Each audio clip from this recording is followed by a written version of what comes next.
I am here. Hello, Death's Head. Seeing Princess in the chat is making me feel like crying today.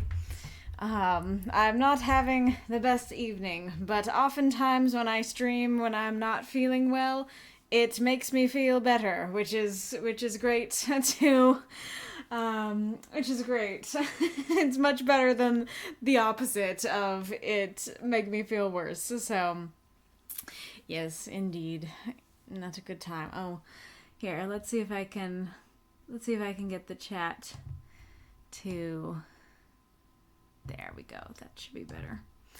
But I figured out, so I've been hard at work trying to get the VODs up to date all like the last couple of days, but especially today. And so I've spent most of today staring at my computer screen waiting for it to load. You know, what's the meme of, you know, just like, you know, that kind of meme. So like there's still a couple more that I at least the last stream, I think, that's not up there yet. But I'm mostly up to date. Hello, Odd Donut. Welcome. Lovely to see you. So what happened is that in the Dracula August, I think it's the part 2 one, I ended up accidentally leaving this screen on. And while I was reading, and so you couldn't see the actual text, and I contemplated leaving it and just being like, it's the VOD, it's what happened, but I was like, nope, gotta fix it. And so I went in to fix it, but then when I did, it was so much bigger, and I was like, it's kind of nicer. I kind of like it better when the text is bigger. And I was like, I didn't think I could do it. That's why the moths have been there the whole time, because I didn't think with the way that the display and OBS and stuff is set up that I could make it that big. But I did manage to make it work out, as you can see. So hopefully this will be nicer to look at going forward. But yes, welcome everybody.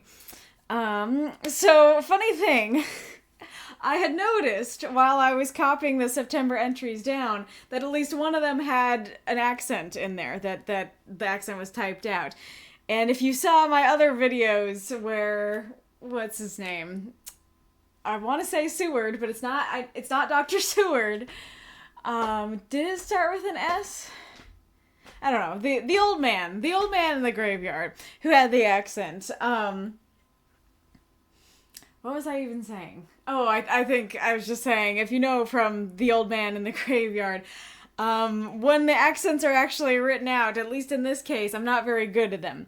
And so when I saw it in the September lineup, I was like, oh no. And I knew it was pretty far down. And so I was thinking last time, I was like, maybe like it can be when you hit the accent, you've gone too far. Go to bed. And I didn't do it intentionally. I didn't even see what the next entry was. I was way past my bedtime. But it was exactly that. The next one is the next accented entry. And so it ended up working out that way anyway. So I apologize for whatever's about to come out of my face, because it's probably not going to sound good, but I'm going to try. Thank you for the subscription, Death's Head, for the 3 months. Lovely.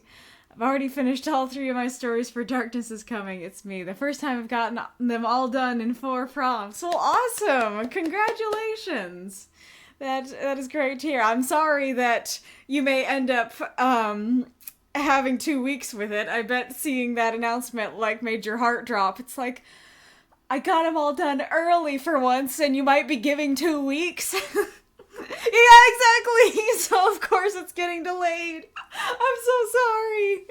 But that's still a great accomplishment that you're able to do that. And hey, even if it's given 2 weeks, that means you'll just have 2 weeks to get reviews on all 3 of your stories. So, maybe there's a bright side.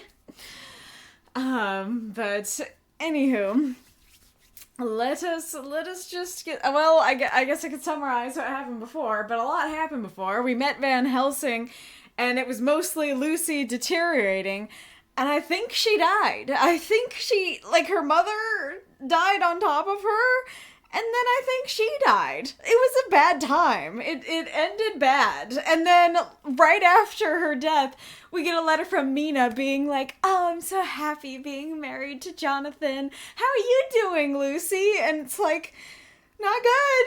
Not good. Even if she's still alive, not good.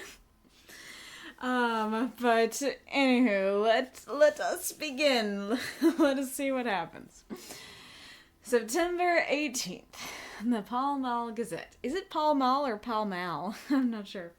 The Pall Mall Gazette, 18th September. The escaped wolf, perilous adventure of our interviewer. Interview with the keeper in the zoological gardens. After many inquiries and almost as many refusals, and perpetually using the words Pall Mall Gazette as a sort of talisman, I managed to find the keeper of the section of the zoological gardens in which the wolf department is included. Thomas Builder lives in one of the cottages in the enclosure behind the elephant house, and was just sitting down to his tea when I found him. Thomas and his wife are hospitable folk, elderly and without children, and if the specimen I enjoyed of their hospitality be of the average kind, their lives must be pretty comfortable. The keeper would not enter on what he called business until the supper was over, and we were all satisfied. Then, when the table was cleared and he had lit his pipe, he said, "Now, sir, you can go on and ask me what you want. You'll excuse me for refusing to talk of professional subjects before meals. I give the wolves and the jackals and the hyenas and all our section their tea before I begins to ask them questions." Okay, so far I'm liking this accented old man more than the last one. That is kind of awesome. I'm assuming that's not how it's spelled, but what is that word?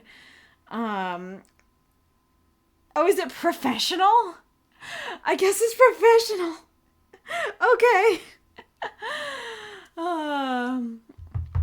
Alright, but I know he's being facetious, but the image of just a zookeeper going up and giving, like, a hyena tea is so cute, and I love it. How do you mean? Ask them questions, I queried, wishful to get him into a talkative humor. Hitting him over the head with a pole is one way. Scratching of their ears is another. Scratching of their ears is another. When gents as is, flesh wants a bit of a show-off to their gals. I don't so much mind the fuss, the hitting with a pole for I chucks in their dinner. But I waits till they've had their sherry and coffee. Coffee sounds suddenly New York. So to speak, afore I tries on with the ear scratching. Mind you, he added philosophically, there's a deal of the same nature in us as in them there animals. Here's you a-comin' and asking me questions about my business, and I that grumpy like that only for your bloomin' off quid I'd seen you blowed fuss before I answer. I that grumpy like that only for your bloomin' off quid I'd have seen you blowed fuss before I'd answer. Not even when you arst me sarcastic like, if I'd like you to arst the superintendent if you might arst me questions. Without offense, did I tell you to go to hell? You did. And when you said you'd report me for using of obscene language, that was hitting me over the head, but the off-quid made that all right. I weren't a-going to fight, so I waited for the food and did with my owl as the wolves and lions and tigers does.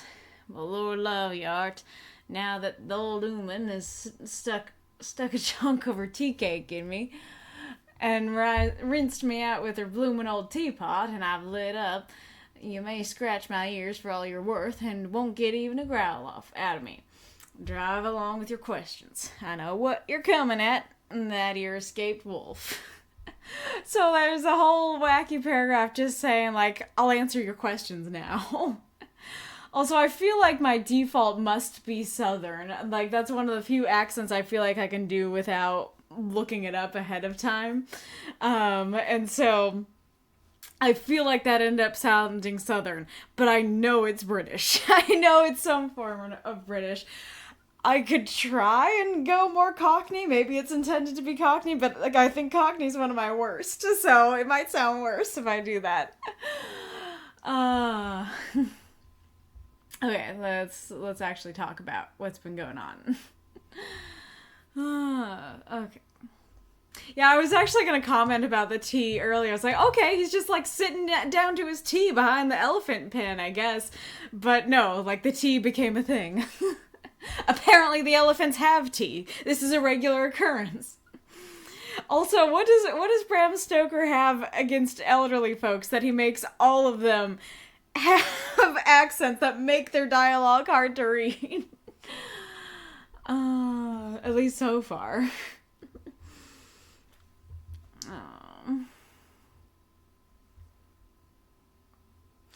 I mean, what do you mean what he called business? It kind of is business. It's both your business and his business. His business being a zookeeper and your business being a journalist. So what do you mean business in quotes?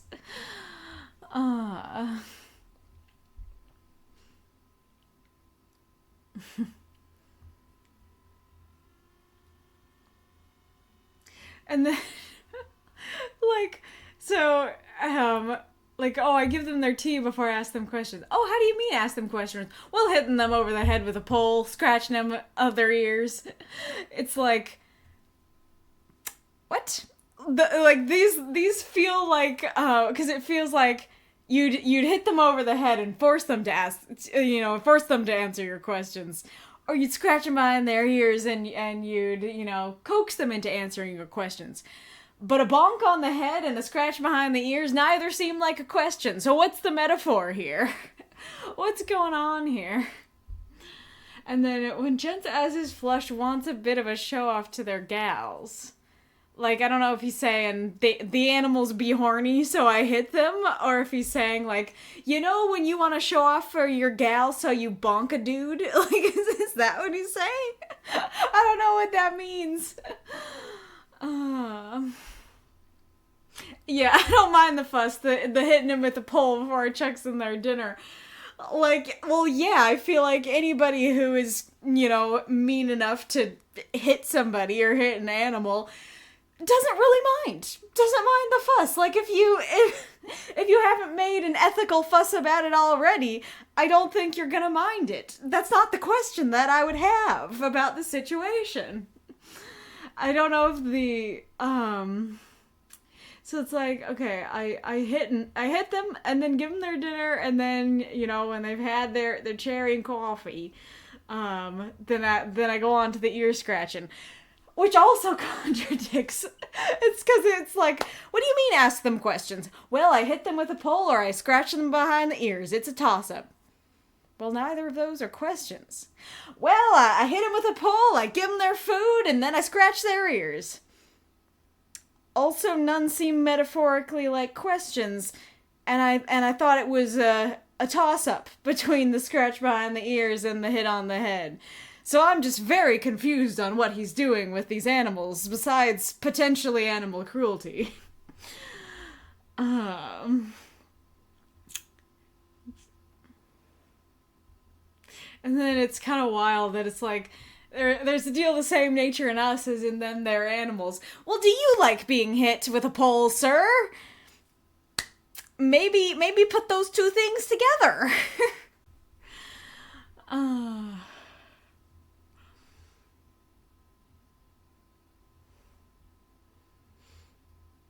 Then, so here you come asking questions, and I that grumpy like that only for your blue and off quid, I'd see you blow a fuss before I answer. I don't know what any of that means.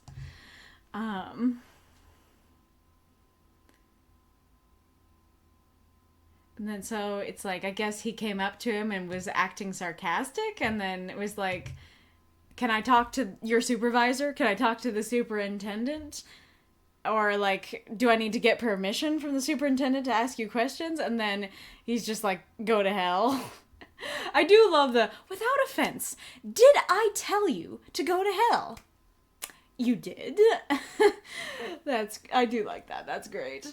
And then when you say you report me for you that I've seen later. Okay, so it's like, so he's comparing himself to the reporter comes up, is like, hey, can I ask you some questions? And then the go to hell is like an animal growling. And then him saying, like, I'm going to report you for obscene language is like the head bonk, I guess to get him right and be like, oh, okay, there's consequences for snapping. And then I don't know what ARF quit is still. And then we had the food. And then, like, Art sounds like this is Arthur, but I don't think this is Arthur. And then this sounds like human, but I don't think that's what it's meant to be. I guess maybe it is, that it's like, I, the human, have tea in me, and so now I'm okay. And so now I've lit up, and you can scratch my ear, so it's like, I guess it's meant to be that, like, I want to pet the animals. That's the goal. I want to scratch their ears. So it's not what I was thinking of, like, I'll scratch them behind the ears and then that'll, coax them into doing what I want. The scratch behind the ears is what he wants, which, fair. So I guess it's just, all right, smack him a bit, give him some food, then you can pet him. And so I guess that's what's going on here. It's like, yeah, you gotta smack me a bit, you gotta give me some food, now you can pet me. now you can ask me questions. Okay. Exactly. I want you to give me your view of it. Just tell me how it happened, and when I know the facts, I'll get you to say what you consider was the cause of it, and how you think the whole affair will end. All right, Governor, this is the old story. That there wolf that we call Berserker was one of 3 grey ones that came from Norway to Jamrax, which was bought off him 4 years ago. He was a nice, well-behaved wolf that never gave no trouble to talk of. I'm more surprised at him for wanting to get out nor any other animal in the place. But there, you can't trust wolves no more nor women. Aha! We have spotted the misogynist. I feel like, despite the time, we have seen very little to no misogyny in the story. I could be wrong, but, like, I feel like Bram Stoker has done a good job of having female characters, and, like, Mina's, I think she has some, like, badassery to her, and she's not just, I don't know. I feel like he's respecting them, and so I feel like this is the first time it's like, aha, there it is. But anyway, so Dracula went to the zoo? Is that what's happening here? Dracula's zoo adventure? Was it like he got captured and was put in the zoo and had to get out? Or was it like he enjoyed it? He was like, yeah, I'll go there. Maybe he wanted to eat the animals, but I think he likes to eat people. So maybe he was procuring the animals for Renfield. I don't think so. But why? I just... Oh my goodness, this book is so much funnier than I thought. But just the image of just little Timmy walking through the zoo being like, wow, I love wolves, I want to go see the wolves. And then there's just one with red eyes staring directly at you with like a human-like sapience in its eyes, and it's like, okay, little Timmy, let's go see the tigers, is too good. Because he can get out, right? Like, he can turn into a bat, he can turn into mist, he can get out anytime he wants. So it feels like if he's there by volition. So why is he there? Does he want the free meals? I mean, it feels like that's probably not enough blood. I don't know what's going on, but it's funny.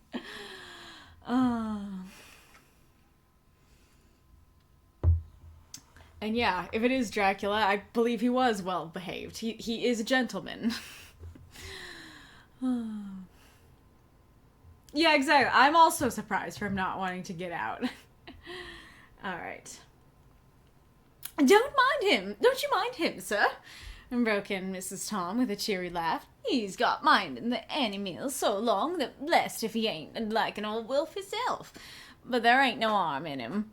Well, that's nice. That's nice that the woman in his life is saying, he doesn't mean that. Well, sir, it was about 2 hours after feeding yesterday when I first hear my disturbance. I was making up a litter in the monkey house for a young puma which is ill. Why are you putting the puma with the monkeys? Are you not fond of your monkeys? But when I heard the yelping and howling, I came away straight. There was Berserker, tearing like a mad thing at the bars as if he wanted to get out. There wasn't much people about that day, and close at hand was only one man. A tall, thin chap with a hooked nose and a pointed beard, with a few white hairs running through it. Oh, okay, so Dracula is not Berserker. Dracula is not the wolf. Dracula is a man who went to the zoo. Okay. He had a hard, cold look in his red eyes, and I took a sort of mislike to him. I like that mislike. Or it seems as if it was him as they was irritated at. He had white kid gloves on his hands, and he pointed out the animals to me and says, "Keeper, these wolves seem upset at something." I should have done a Dracula voice for that. I see the next line. Straight to the point. "Maybe it's you," says I, for I did not like the airs he give himself. He didn't get angry, as I hoped he would, but he smiled, a kind of insolent smile, with a mouthful of white, sharp teeth. Oh man, I haven't looked up the Romanian accent though. I could try. It'll probably sound like Van Helsing. "Oh no, they wouldn't like me," he says.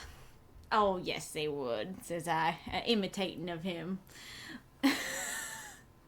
"Oh yes they would," says I, imitating of him. "They always like a bone or two to clean their teeth on about tea time, which you has a bag full." This zookeeper man, he is just a little spitfire out of the gate. Oh. Like, it's just a dude. For all he knows, it's just a regular man walking through a zoo looking at the wolves. Maybe he is little Timmy, who never got to see the wolves when he was a kid. Maybe he's just having a good time. And then he just comes out of the gate mocking him and being like... I mean, I do love Dracula's like, "Oh no, they wouldn't like me." And then he'd be like, "Oh yeah, they would." And I thought he was gonna say something nice, like, "Oh, just be nice to them," you know. But it's like, oh yeah, they would. They like meat, they like bones, and you've got quite a lot of meat and bones. Well, it was an odd thing. When the animals see us a-talking, they lay down, and when I went over to Berserker, he let me stroke his ears same as ever. That there man came over, and blessed but if he didn't put his hand and stroke the old wolf's ears too. "Take care," says I. "Berserker is quick." "Never mind," he says. I'm used to him." So now he's mocking him. Okay. Dracula can give it right back. That's great. "Are you in the business yourself?" I says, taking off my hat. "For a man what trades in wolves, etc., is a good friend to keepers." Well, you just told him that you'd like him to... You would like him to be eaten by the wolves. So this is quite the 180 for him now to be your friend. But okay. "No," says he. "Not exactly in the business, but I have made pets of several." Okay, maybe that actually does sound a little bit natural. I don't know. And with that, he lifts his at his polite as a lord and walks away. I think that means polite. Well, Berserker kept looking at her. I'm looking after him till he was out of sight. And then went and lay down in a corner, wouldn't come out the whole evening. Wouldn't come out the whole evening. Well, last night, so soon as the moon was up, the wolves here all began howling. There weren't nothing for them to howl at. There weren't no one near, except someone that was evidently a-calling a dog somewheres out back of the gardens in the park road. Once or twice I went out to see that all was right, and it was. Then the howling stopped. Just before 12 o'clock, I just took a look round before turning in and bust me. But when I came opposite to old Berserker's cage, I see the rails broken and twisted about and the cage empty. That's all I know for certain. Huh. So it feels interesting. So I think Bram Stoker's trying to throw us off the trail and go, oh, it was a wolf that escaped, and not have us know, oh, like Dracula can shapeshift into a wolf. That's interesting. Would work pretty well if I didn't know where this was going. If it wasn't common knowledge at this point, the Dracula can shapeshift. But pretty good cover-up. I'm curious if Berserker is just living his life, living his best life out in the wild, or if he is a slave to Dracula, if he's eaten by Dracula. I don't know what Berserker is up to now.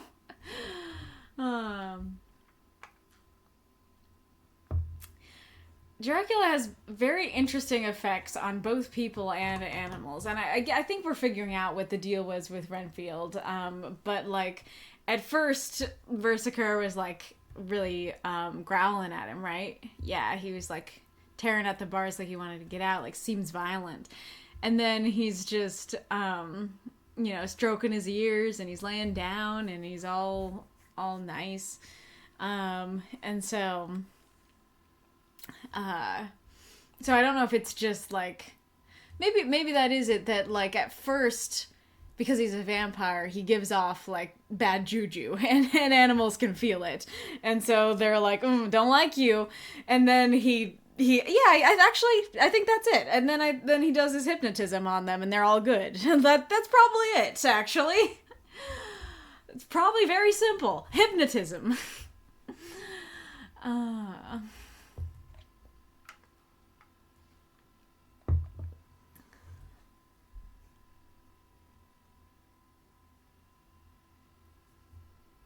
Oh yeah, I thought I didn't fully comment on it, but like, Keeper, these wolves seem upset about something. Well, maybe it's you. It's like, he's a patron of your establishment. Like, at least start off nice. And then it's like he's hoping he'd get angry. Why are you antagonizing a man you don't like? Like, you're antagonizing him because you don't like and you want him to get angry. That feels like a bad idea, even if he's not a vampire. Like, if you're like, this guy has bad vibes. Let's make him mad. Like, what is your thought process, Zookeeper man? I feel I'm turning into Dr. Seward.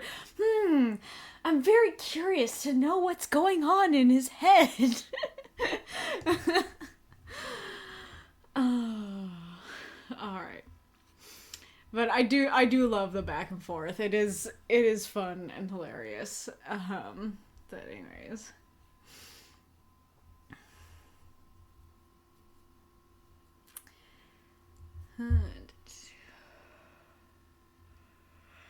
Yeah, so we heard the wolves howling in Lucy's chapter.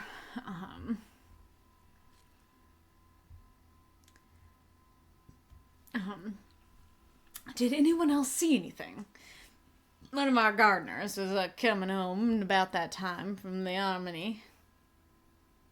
What's the Harmony? That sounds like Harmony, but I doubt it's Harmony. He came home from Harmony. Nobody wants to come home from Harmony. Just stay in Harmony. When he sees a big gray dog coming out through the garden edges. At least so he says. I don't give much for it myself, for if he did, he never said a word about it to his missus when he got home. And it was only after the escape of the wolf was made known that we had been up all night a-hunting out of the park for Berserker, that he remembered seeing anything. My own belief is that the Harmony had got into his head. Is the Harmony like the pub? Is it like the drink? Or is it like a strip? Well, I guess, did they have strip clubs? Like the brothel. Is it the brothel or the pub? I mean, I can try and look it up, but I think it's just gonna say Harmony when I try.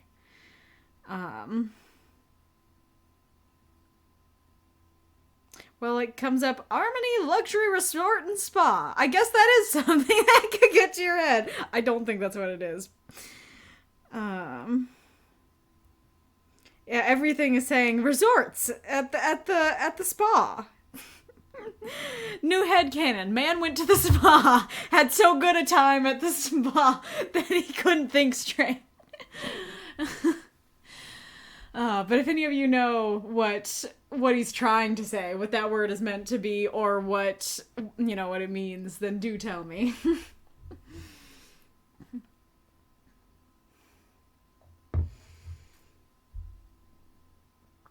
Yeah, that's odd that he saw it but then didn't remember it. And why would Dracula hypnotize people into not knowing that they saw a wolf?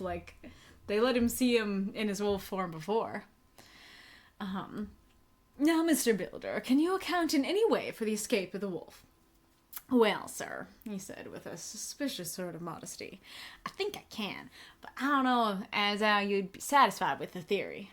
Certainly I shall, if a man like you, who knows the animals from experience, can't hazard a good guess at any rate. Who is even to try?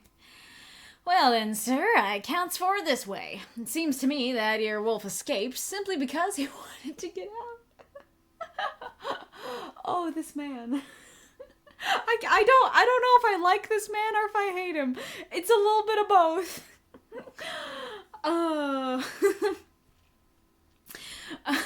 Why do you think the wolf escaped?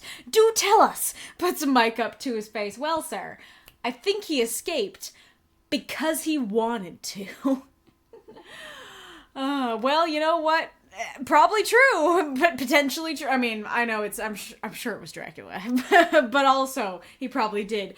But also that's kind of telling if you know that your animals want to escape. And maybe it's kind of true of even if they are given good enclosures and good food and stuff like that they still want to escape. But I feel like that might be telling if it's oh yes, all our animals, they hate it here, they want to leave. It's maybe don't hit them with poles, and then they won't want to escape.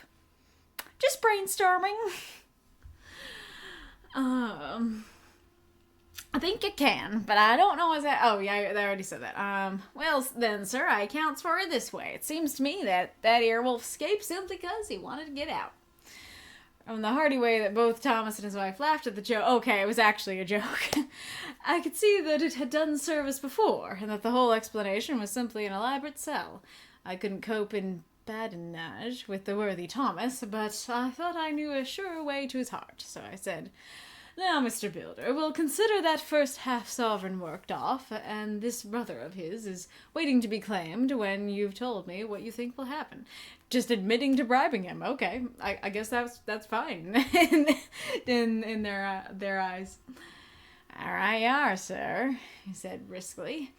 You'll excuse me, I know, for a chaffing of you, but the old woman here winked at me, which was as much as telling me to go on. Well, I never, said the old lady. I mean, that sounds southern. It sounds like actually southern, doesn't it? Maybe it's just expression from any culture. But you know what? They seem cute. they seem cute enough. It's well, my wife winked at me and I just had to do it. So, that's pretty cute. My opinion is this. That here wolf is hiding off somewheres. The gardener, what didn't remember, said he was galloping northward faster than a horse could go. But I don't believe him. For you see, wolves don't gallop no more than dogs does. And they not being built that way.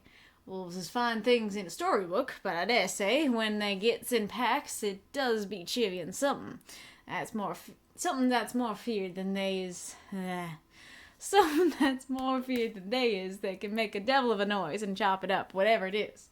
Lord bless you, in real life, a wolf is only a low creature, not half so clever or bold as a good dog, and not half a quarter so much fighting him. Disagree, but okay.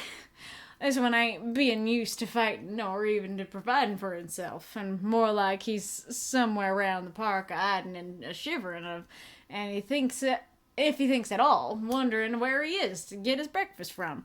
Or maybe he's got down some area and is in a coal cellar. My, won't some cook get a rum start when he sees the green eyes shining at her out of the dark. I don't think wolves can have green eyes. Maybe that's a sign that something's wrong. If he can't get food, he's bound to look for it, and mayhap he may chance to light on a butcher's shop in time.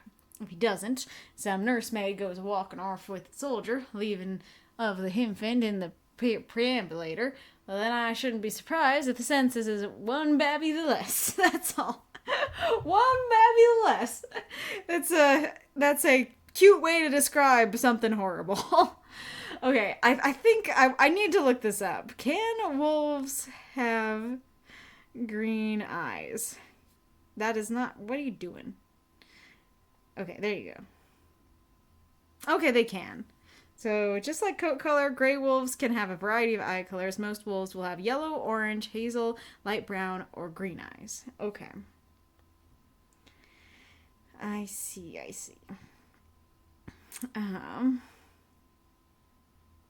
Let me look a little bit longer.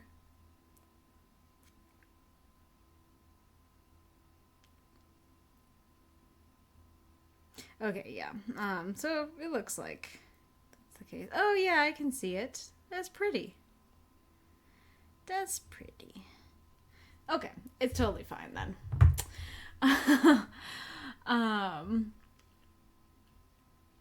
But yeah, so like, a funny thing is like I like recently was heard someone talking about how that we have like bred animals to be dumber, and so like I forget the exact percentages, but like it was a cat person who makes cat content, and they were saying that cats are literally dumber than they used to be because they're reliant on us, and same with dogs. And so like a really smart dog is still going to be less smart than a wolf. And granted, I didn't check his work, but like I very much would believe that.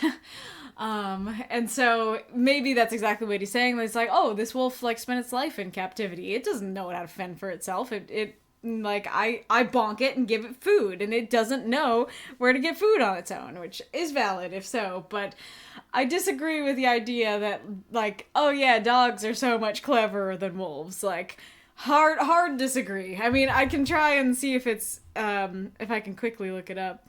Are wolves smarter than dogs?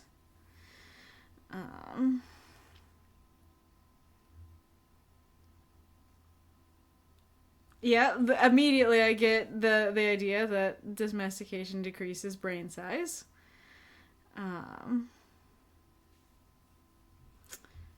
Okay.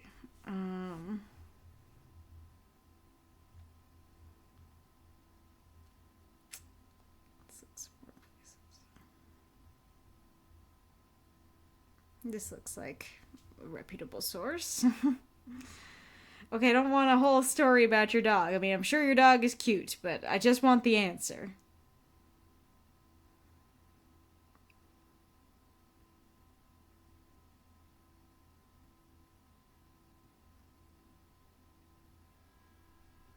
Yeah, it's giving me a whole article, so it looks like I need to like look it up on my own time to figure it out. If you want to look it up, you guys in the chat can totally look it up and give me the answers that you receive, but I need to see proof, old man, before I believe that dogs are more clever than wolves.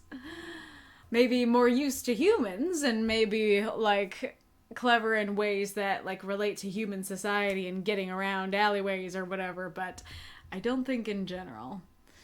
And I do feel like they could probably gallop more. I feel like they could probably be faster.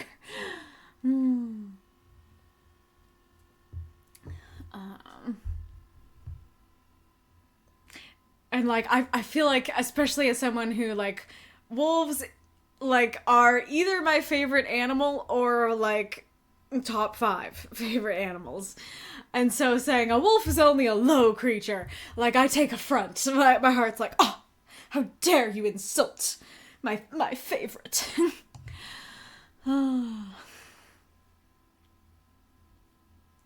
I do like this one ain't used to providing for himself, so he's probably shivering somewhere. He just went to, like, some cook and was like, please give me food.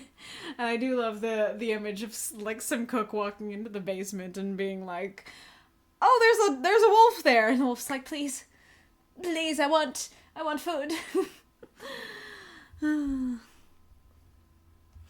Is that how it is? Oh, hi, kitty. Hi, kitty. Speaking of domestication and animals. Oh, kitty. There she is. Oh, there she is. Oh, kitty.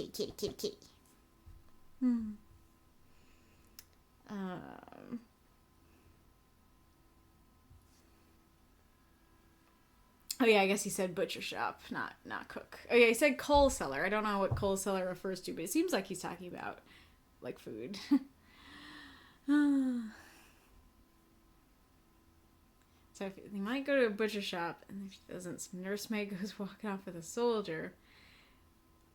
So is it saying, like, is he creating this whole story about, like, this nursemaid who had an infant out of wedlock, and then she goes off with a soldier, and... Or like, oh, maybe it's like the infant's in the hospital and the nurse is taking care of it, and so she, like, goes off on a date and then leaves the babby. All right. I was handing him the half sovereign when something came bobbing up against the window. Is that a bat? When something came bobbing up against the window, and Mr. Villager's face doubled its natural length of surprise. I like that description. Surprise is a difficult one to convey, because I'm always like defaulting to, like, his eyes widened or his eyes turned into saucers, and struggle to find unique ones. That's a unique one. I like it. Oh, kitty. Get going, kitty. Keep moving. Baby. I mean, I guess... Oh, there you go. Come on.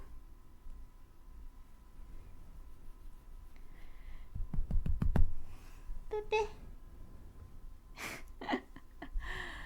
Baby. Well, I'll try and keep moving. Okay. God bless me, he said. If it ain't old Berserker, come back by himself. He went to the door and opened it. A most unnecessary proceeding, it seemed to me. I've always thought that a wild animal never looks so well as when some obstacles pronounced durabilities between us.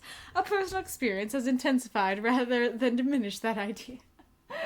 It's like saying, oh yes, like, I love how wild animals look behind a window, behind something that protects me. You know what? Fair. That is fair.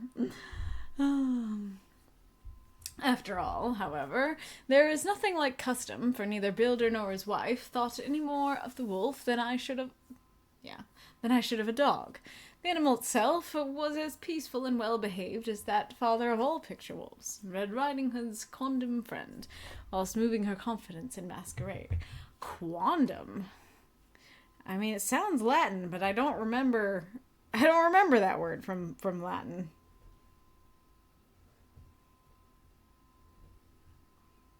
Oh, there's, okay. Bygone. Okay. Former one time. Oh, okay, yeah. Red Riding Hood's one-time friend. Okay.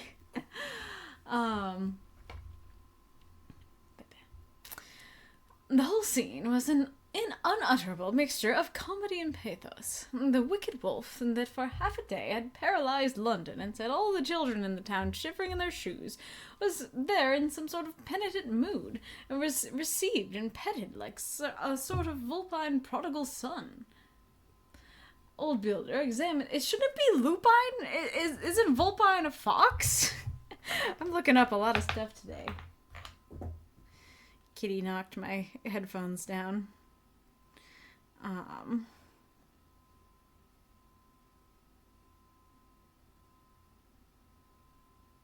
Yeah, vulpine is fox. I don't know if that was the viewpoint character here getting it wrong, or Bram Stoker getting it wrong. Old Builder examined him all over with most tender solicitude, and when he had finished with his penitence, said, "There, I knew the poor old chap would get into some kind of trouble. Didn't I say it all along? Here's his head all cut and full of broken glass. He's been getting over some bloomin' wall or other. It's a shame that people are allowed not to top their walls with broken bottles. This here's what comes of it. Come along, Berserker." It is kind of awesome. Like, I do wish that I could be that kind of zookeeper.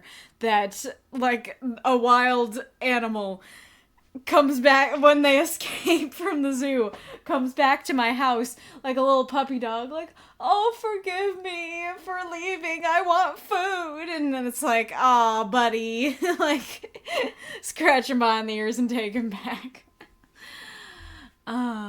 That's great. I just love the image of him looking all sad outside the window.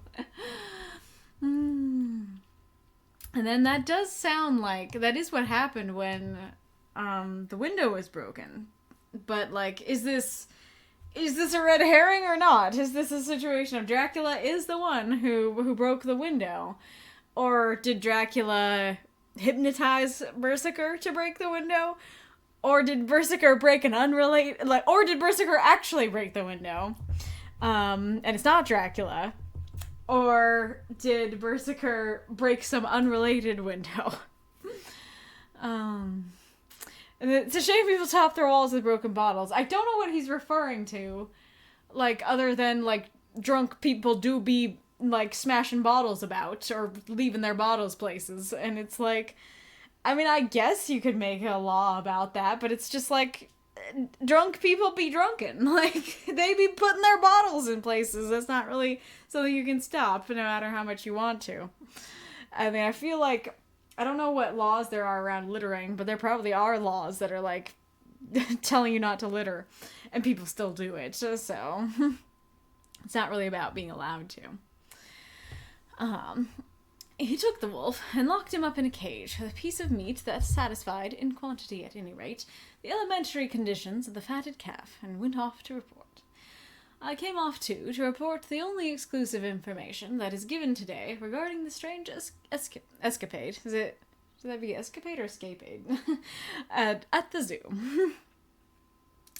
Interesting, the prodigal son references. Like I said, it's still cool, but fun. Cool, fun, and weird and funny to me to see a book where, like, everybody's familiar with Christian references and they're just kind of thrown out there. And then, so is it just, like, this is like, and that's my report. That's my report of my day at the zoo. Wild. How long? Yeah, I was gonna say, I feel like I took an hour on a single entry, and I think I did. Yeah, that was quite the entry. I was hoping to get part 2 done today, but we're on page 86 of 183. We have 100 pages left, around 100 pages left to do, and I only have an hour before I need to go to bed, so I don't think we're gonna finish today. I don't think we're gonna finish September today. Alright. Dr. Seward's diary. 18th of September. Just off for train to London. The arrival of Van Helsing's telegram filled me with dismay. A whole night lost, and I know by bitter experience what may happen in a night. Oh, he doesn't know! I was ready for him to be horrified, but he doesn't know. He was like, oh, I haven't received a telegram, and so I can go to bed, and I really need to go to bed. And then the next entry is like, urgent telegram, everything's wrong, please, Dr. Seward, be with her. And then Lucy dies. And he's gonna find her, and her mom. Oh, this is bad. I thought I was ready, but I don't think I'm ready. Okay. A whole night lost, and I know by bitter experience what may happen in a night. Of course, it is possible that all may be well, but what may have happened? Surely there is some horrible doom hanging over us, that every possible accident should thwart us in all that we try to do. It does seem that way, doesn't it, Seward? I shall take this cylinder with me, and then I can complete my entry on Lucy's phonograph. Well, it's your diary, isn't it? Why are you...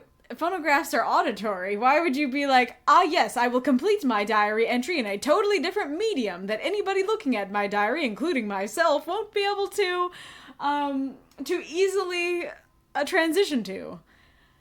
Okay, weird. I drove at once to Hillingham and arrived early. Keeping my cab at the gate, I went up the avenue alone. I knocked gently and rang as quietly as possible, for I feared to disturb Lucy or her mother, and hoped only to bring a servant to the door. After a while, finding no response, I knocked and rang again. Still no answer.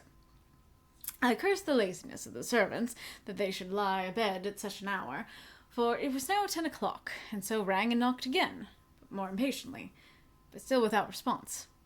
Hitherto I had blamed only the servants, but now a terrible fear began to assail me. Was this desolation but another link in the chain of doom which seemed drawing tight around us? Was it indeed a house of death to which I had come too late? I knew that minutes, even seconds of delay, might mean hours of danger to Lucy, if she had had again one of those frightful relapses, and I went round the house to try if I could find by chance any entry anywhere. That sentence should just be to try if I could find any entry anywhere. Or an entry anywhere. To try if I could find by chance an entry anywhere is a lot. But yeah, you are unfortunately thinking along the right lines. Also, I realized maybe it'll look nicer if I just put my camera... move. Is that... Yeah, I could put it like that. On the bottom? Do you like that more? Do you like that? Or do you like... I can also move the chat. Yeah. Can I make it a little... a little bigger? Okay, I can. Let's try that. Let me know if you like that better, worse, the same. Alright.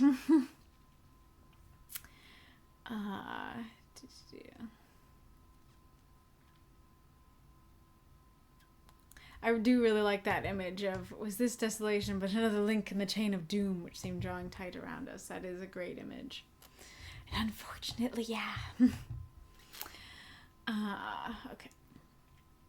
I could find no means of ingress. Every window and door was fastened and locked, and I returned baffled to the porch. As I did so, I heard the rapid pit-pat of a swiftly driven horse's feet. I stopped at the gate, and a few seconds later I met Van Helsing running up the avenue. When he saw me, he gasped out, "Then it was you, and just arrived. How is she? Are we too late? Did you not get my telegram?" I answered as quickly and coherently as I could that I had only got his telegram early in the morning, and had not lost a minute in coming here, and that I could not make anyone in the house hear me. He paused and raised his hat as he said solemnly, "Then I fear we are too late. What will be done?" With his usual recuperative energy, he went on, "Come, if there be no way open to get in, we must make one. We must make one. Time is all in all to us now." Interesting. But yes, my thoughts exactly. You are the sensible one here, Van Helsing. You are still great. We went round to the back of the house where there was a kitchen window. The professor took a small surgical saw from his case and, handing it to me, pointed to the iron bars which guarded the window. I have several questions. I thought they were just gonna break a window. Like, assuredly there would be windows by the porch, just like throw a rock at one. But it's like, yes, go round the back, specifically to the kitchen, and then use your saw. It's like, oh, okay, I guess if you have one, sure. But then it's like, and then, where'd it go? That pointed to the iron bars which guarded the window. Why are there iron bars on the window? Is this a normal thing to have in the 1800s? Because I don't feel like it's a normal thing to have now. I attacked them at once and had very soon cut through 3 of them. Also, can a surgical saw cut through iron? That does not feel right. Oh, and there is an ad incoming. I guess I have a minute, so I'll read a little bit more. Let's see. Then, with a long, thin knife, we pushed back the fastening of the sashes and opened the window. Are the sashes like the bolts or something? Because, like, again, why are you not just breaking the window? I helped the professor in and followed him. There was no one in the kitchen or in the servants' rooms, which were close at hand. We tried all the rooms as we went along, and in the dining room, dimly lit by rays of light through the shutters, found 4 servant women lying on the floor. There was no need to think them dead, for their stertorous breathing and the acrid smell of laudanum in the room left no doubt as to their condition. Van Helsing and I looked at each other, and as we moved away, he said, "We can attend them later." Then we ascended to Lucy's room. For an instant or two, we paused at the door to listen. There was no sound that we could hear. With white faces and trembling hands, we opened the door gently and entered the room. A nice spooky cliffhangery end of the paragraph to end as the ad's incoming. Where are you, ad? It depends. There are places where people have bars on their windows. There are. Tell me more. I haven't heard much about this. I mean, I guess it is ad time, so maybe I have a minute to look it up.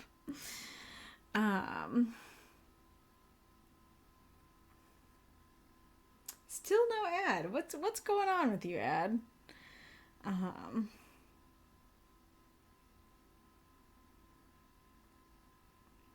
The first answer I see is they are mostly used in ground floor windows. So that already is sounding like you're right. So some people do use them. They which are most vulnerable to intrusion. They provide a sense of there's the ad. Okay. I'll talk about it afterwards. Because it's actually kind of interesting. But now I can look at the dog thing.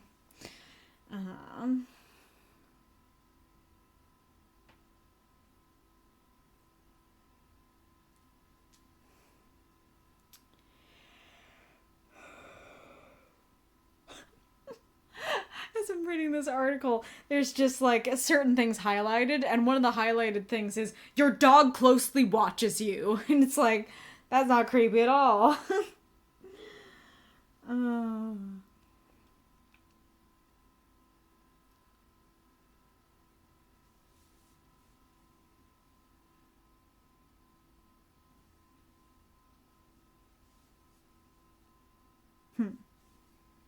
Curious.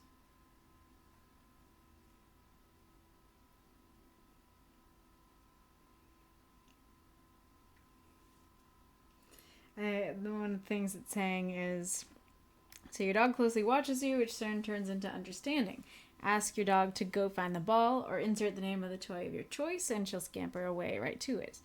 The knack for understanding human gestures and words may seem unremarkable, but it's actually complex cognitive ability that is rare in the animal kingdom. Our closest relatives, the chimpanzees, can't do it. And it turns out the dog's closest living relatives, gray wolves, can't manage it either. Okay.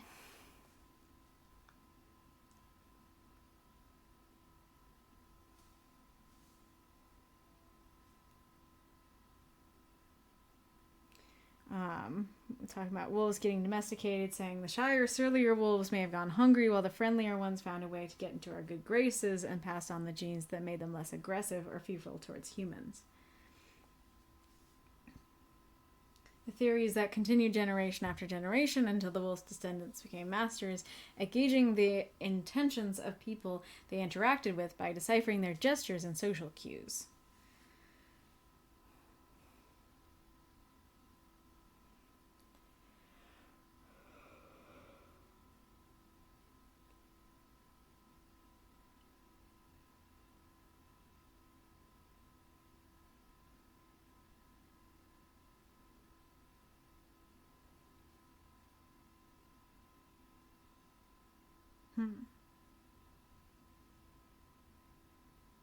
So they experimented with dog puppies and wolf puppies and seeing if they could understand human gestures, and the dogs could.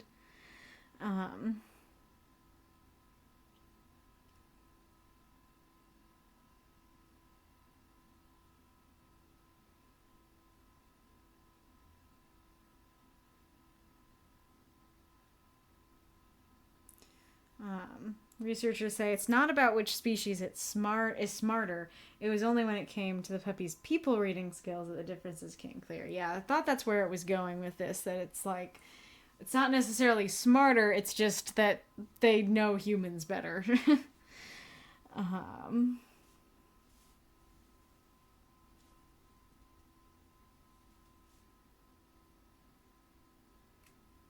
Yeah, the study doesn't mean the dogs are smarter than wolves. In fact, some tests of logic, wolves come out on top.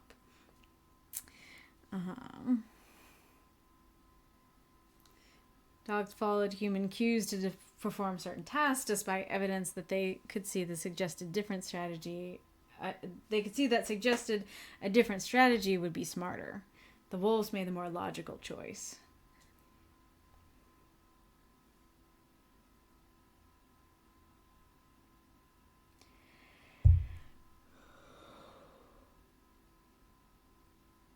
If you start with a premise that an animal must survive without human presence, then wolves are smarter.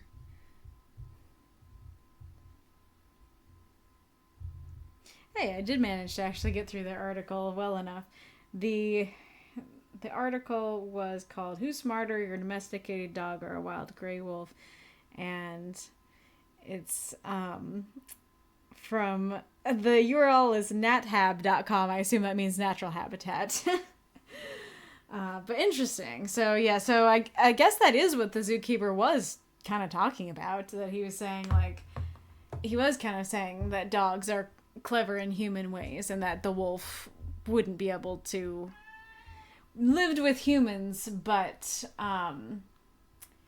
wasn't a dog. So, it wouldn't be able to defend itself out in the wild. The kitty is on the floor being adorable. I'm petting her with my foot. I'll see. Can you see her? I guess you can, actually. There.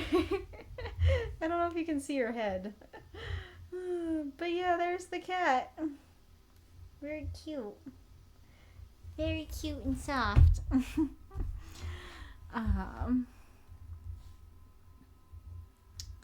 A lot more modern scholarships is moving away from the notion that there's some objective scale of intelligence. Really good point. Yeah, for sure. That it's maybe you could look at a dog seeing this human gesture and understanding it and being like, wow, that's really smart. But then you could also look at the dog puzzling out more logically and going, wow, that's really smart. They're both smart, but in different ways. Oh yeah, and then as for the Windows thing, let's go back over there.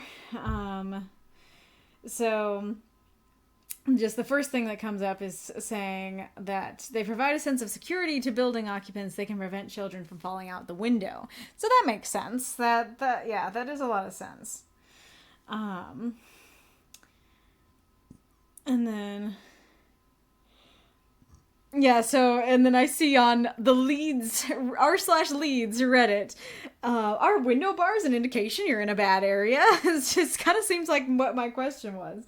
And they're saying, I'm looking for places to rent right now, coming from Scotland. Never seen bars on windows, except in prison and some American movies set in New York. Should I want bars on my window for safety? Or should I avoid these places because it indicates high crime rate? Amazing. Loads of houses had bars fitted in the 70s, 80s, as all the houses had sash windows with rotten frames that could easily be opened, and most doors would be at best take a moderate kick to open. Okay, they talked about the sashes, didn't they? Right? Because I was asking.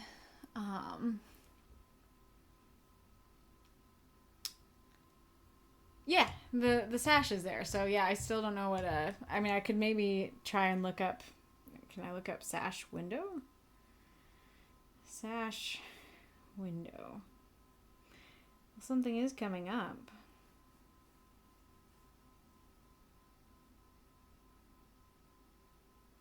It's just looking like a normal window to me.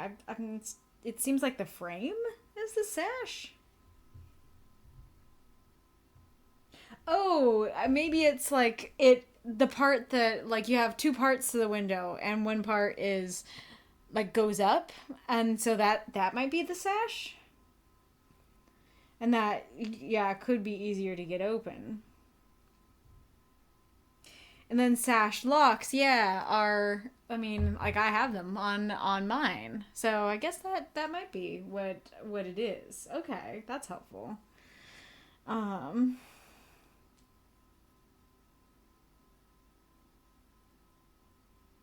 Yeah, it doesn't indicate a bad area specifically, but generally ties into back-to-back terraces.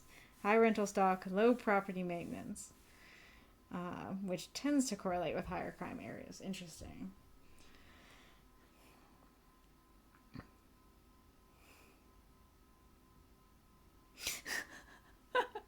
One of the answers is, we have door bars on our patio doors. We got broken into 3 years ago and it just shit us up, but we live in a really nice area, which is why we got targeted. Wild ride.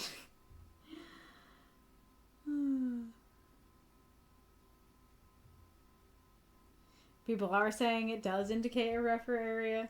Okay, but it does seem to be, so that's interesting, because, like, yeah, I was also like, are we in prison? But it's like, actually, it's to keep other people out. It's to be more secure and make it harder to get in, which is exactly what they're doing. Apparently, if you have a surgical saw, you're good to go.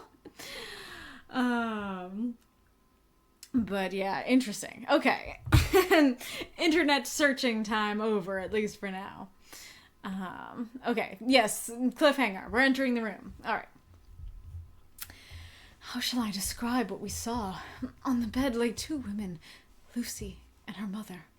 The latter lay farthest in, and she was covered with a white sheet, the edge of which had been blown back by the draught through the broken window, showing the drawn white face with a look of terror fixed upon it. By her side lay Lucy, with face white and still more drawn. The flowers which had been round her neck we found upon her mother's bosom, and her throat was bare, showing the two little wounds which we had noticed before, but looking horribly white and mangled. Without a word, the professor bent over the bed, his head almost touching poor Lucy's breast. Then he gave a quick turn of his head, as of one who listens, and leaping to his feet, he cried out to me, "It is not yet too late! Quick, quick, bring the brandy!" I flew downstairs and returned with it, taking care to smell and taste it, lest it too were drugged like the decanter of sherry which I found on the table. The maids were still breathing, but more restlessly, and I fancied that the narcotic was wearing off. I did not stay to make sure, but returned to Van Helsing. He rubbed the brandy, as on another occasion, on her lips and gums, and on her wrists and the palms of her hands. He said to me, "I can do this, all that can be at the present. You go wake those maids, flick them in the face with a wet towel, and flick them hard, make them get heat and fire and a warm bath. This poor soul is nearly as cold as that beside her. She will need to be heated before we can do anything more." I went at once, and found little difficulty in waking the three of the women. The fourth was only a young girl, and the drug had evidently affected her more strongly, and so I lifted her on the sofa and let her sleep. The others were dazed at first, but as remembrance came back to them, they cried and sobbed in a hysterical manner. I was stern with them, however, and would not let them talk. I told them that one life was bad enough to lose, and that if they delayed, they would sacrifice Miss Lucy. So, sobbing and crying, they went about their way, half-clad as they were, and prepared fire and water. Fortunately, the kitchen and boiler fires were still alive, and there was no lack of hot water. We got a bath and carried Lucy out as she was and placed her in it. Whilst we were busy chafing her limbs, there was a knock at the hall door. One of the maids ran off, hurried on some more clothes, and opened it.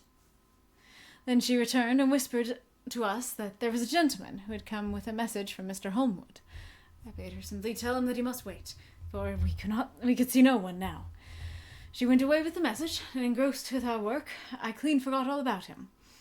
I never saw, in all my experience, the professor work in such deadly earnest. I knew, as he knew, that it was a stand-up fight with death, and in a pause told him so. He answered me in a way that I did not understand, with the sternest look that his face could wear. If that were all, I would stop here where we are now, and let her fade away into peace, for I see no light in life over her horizon. He went on with his work, if possible, renewed and more frenzied vigor. Wait, is he saying, yeah, there's no hope? Or is he saying, like, if things were different? I don't know. It's kind of hard to tell. Kitty, you're really cute. Okay, I guess since I'm paused, I'll talk about it. I'm very curious. I very much thought she was dead, and that doesn't necessarily mean that she isn't still going to die, but hey, at least there's some hope. That's interesting. And yeah, I understand. Terrible, terrible sight.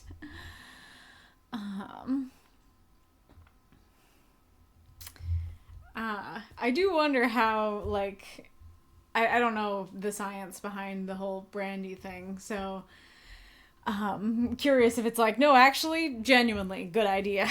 Or if it's like one of those older things that only half worked. And then I flew downstairs, return with it, taking care to smell and taste it too. Once you finish the sentence and he says, I was checking if they were drugged. Good idea. Well, on the one hand, good idea, good thinking. Yes, let's make sure it's not drugged. But also, if it were drugged, you'd just fall asleep, right? So, and then Van Helsing would be like, where the heck is that man? But also, like, just seeing, I made sure to smell and taste it, is just like, yeah, I made sure it's good. But you know what? After what he saw, kind of a fair reason to take a drink, even just for the sake of taking a drink. And I'm really curious about the maids getting drugged. Like, it's so premeditated. Like, how would Drac know that it's like, tonight's the night, I'm getting in? Or, like, again, like, is he just super determined? I don't know, but it's weird.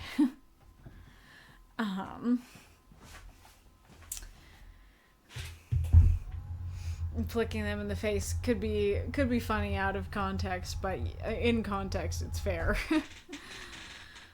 Alright.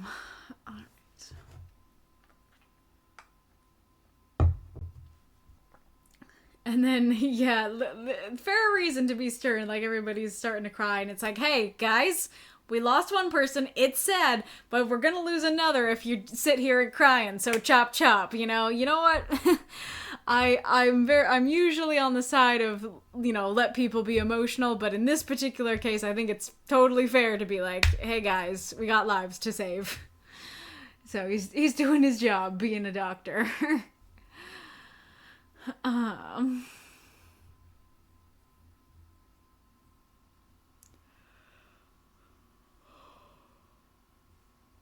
Oh yeah, and then I don't know who this man is. I'm assuming it's going to be of some importance at some point, but I love the idea of like, hi, I'm here with a message, and it's like, yeah, we can't see anybody now, bye. And then you're just sitting on the porch waiting, and then Seward forgets all about you.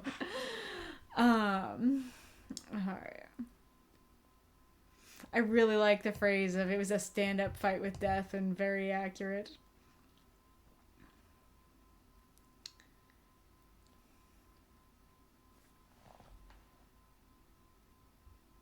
Yeah, I can't tell if he's saying, like, if da-da-da-da-da, and then there's an implied, but it's not that. Or if it's, but it also is saying, like, I see no light. And so I don't know if it's saying, like, if I saw no light, but he's using the phrasing of, like, if I see no light. Or if it's saying just directly, I see no light. Can't tell. Presently, we both began to be conscious that the heat was beginning to be of some effect. Lucy's heart beat a trifle more audibly to the stethoscope, and her lungs had a perceptible movement. Van Helsing's face almost beamed, and as we lifted her from the bath and rolled her in a hot sheet to dry her, he said to me, "The first gain is ours. Check to the king." We took Lucy into another room, which had by now been prepared, and laid her in bed and forced a few drops of brandy down her throat. I noticed that Van Helsing tied a soft silk handkerchief round her throat. She was still unconscious, and was quite as bad as, if not worse than, we had ever seen her. Van Helsing called in one of the women, and told her to stay with her, and not to take her eyes off her till we returned, and then beckoned me out of the room. Good idea, but I feel like you should either get multiple people or make sure you know the person. Because before, you were like, oh, the maids aren't enough. It has to be us. And now you're like, oh yeah, we'll have a maid do it. It's like, no. Actually, I'm with you. I'm with you from the past. Like, not enough. I don't think they fully, I mean, I guess they were drugged, but it's like, I don't think they fully get it. I think it needs to be one of you. Or at least multiple people, so that one person doesn't get distracted. Let's see. "We must consult as to what is to be done," he said as we descended the stairs. In the hall, he opened the dining room door. As we passed in, he closing the door carefully behind him. The shutters had been opened, but the blinds were already down, with the obedience to the etiquette of death which the British woman of the lower classes always rigidly observes. The room was therefore dimly dark. It was, however, light enough for our purposes. Van Helsing's sternness was somewhat relieved by a look of perplexity. He was evidently torturing his mind about something, so I waited for an instant, and he spoke. "What are we to do now? Where are we to turn for help? We must have another transfusion of blood, and that soon, or that poor girl's life won't be worth an hour's purchase. You're exhausted already. I'm exhausted too, and I fear to trust those women, even if they would have courage to submit. What are we to do for someone who will open his veins for her?" So, you trust those women to sit with her when you didn't trust them before, but you don't trust them to give blood? Blood is blood, and they're looking at her. They see how bad she looks. So, like, what are you not trusting? Like, I get your whole image with the corn, like, oh, don't tell people the information until you're certain you should tell people the information. This is the time to tell people the information. And, like, telling them she needs blood, like, they can look at her and know that she needs blood. What's the problem? Why do we need a big, strong man's blood? You know? I mean, we do need her type, but you don't know that, so... Oh? Ooh! Well, now I need somebody who actually has a southern accent. I'll see if I can do it right. Here I am saying, oh yeah, I can do a southern accent without having to look it up, but now I'm scared I'm gonna totally do it wrong now. Alright. What's the matter with me, anyhow? The voice came from the sofa across the room, and its tones brought relief and joy to my heart, for they were those of Quincy Morris. Van Helsing started angrily at the first sound, but his face softened, and a glad look came to his eyes as I cried out, "Quincy Morris!" and rushed towards him with outstretched hands. "What brought you here?" I cried as our hands met. "I guess art is the cause." He handed me a telegram. "I have not heard from Seward for 3 days, and I'm terribly anxious. Cannot leave. Father still in same condition. Send me word how Lucy is. Do not delay. Homeward." Okay, so Quince, I don't know if I said this, but I was going to say, I was like, well, what about that dude you left outside? You left a dude on the porch, and if you want, I think you said he was a dude, and if a dude is what you're looking for, then here you go. Again, why you trusting a random dude more than the maids of the house, but whatever. But I guess he is the dude who, was there from Arthur. Oh, kitty. Alright. And again, I feel so bad for Arthur. It's like, his dad's not doing well, his potential future mother-in-law just died, and his fiance is in the process of dying. Not good. Not good at all. Alright. I think I came just in the nick of time. You only have to tell me what to do. Van Helsing strode forward and took his hand, looking him straight in the eyes as he said, "A brave man's blood is the best thing on this earth when a woman is in trouble. You're a man, and no mistake. Well, the devil may work against us for all he's worth, but God sends us men when we want them." So he is looking for a man. I was kind of joking. I was kind of joking. I thought it was a trust thing, but no, it actually is. Why are we talking about trust if it's just like I need a big, strong man's blood? Again, blood is blood, no matter who it comes from. I'm just now I just have the image of like a maid, listening and be like, "Hey, I'll provide blood. We need a big, strong man." Well, I'm here. I'm ready to go. Like, I'm willing to provide for my lady. Oh, if only we could find a big, strong man. Oh boy. I mean, like, why wouldn't they know that blood is blood? Like, I know they don't know about the types and stuff, but do they think that man's blood is different from women's blood? And if they do, why do they think a woman needs man's blood? Because I feel like that would even more say it should be a woman's blood.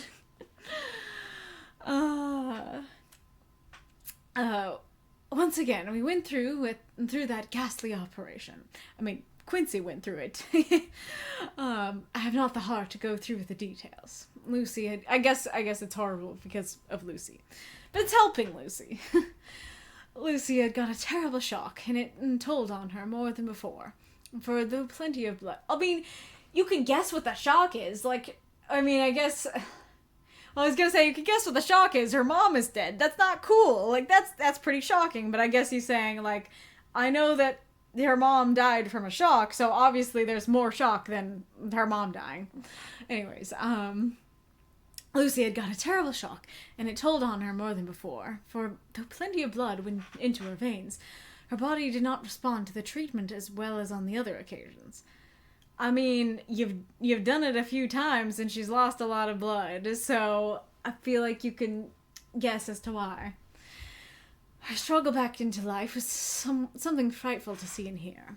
However, the action of both heart and lungs improved, and Van Helsing made a subcutaneous injection of morphia as before, and with good effect. Her faint became a profound slumber. The professor watched, whilst I went downstairs with Quincy Morris, and sent one of the maids to pay off one of the cabmen who was waiting. What's a cabman? Is that like how we would say a cab, like a taxi cab? I left Quincy lying down after having a glass of wine and told the cook to get ready a good breakfast. Then a thought struck me, and I went back to the room where Lucy now was. When I came softly in, I found Van Helsing with a sheet or two of notepaper in his hand. He had evidently read it, and was thinking it over as he sat with his hand to his brow. There was a look of grim satisfaction on his face, as of one who has had a doubt solved. He handed me the paper, saying only, "It dropped from Lucy's breast when we carried her to the bath." Okay, so that's the memorandum we read. I really, this is the era of scientific racism, phrenology, and a myriad of other things. That's fair. That's a really good point, because I didn't think about that, but I remember when I was first, listening to, I said before, I tried multiple methods prior to read this book, and they all ended up failing.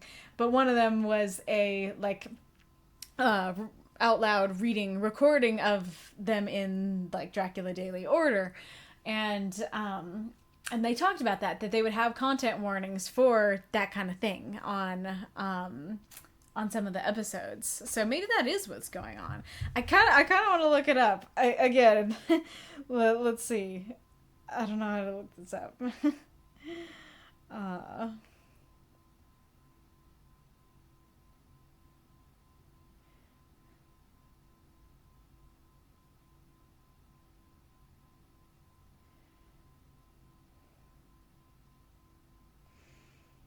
Well, something's coming up, but that seems long. And then bloodletting, but that's not what I'm looking for. Yeah, no, I'm not looking for blood type stuff because they don't know about the blood types. That's not the point here.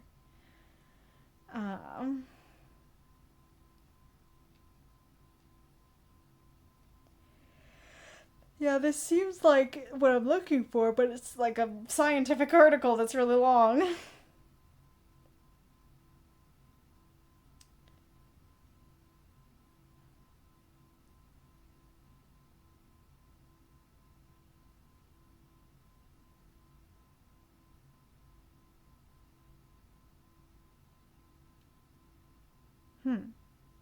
Well, this is interesting.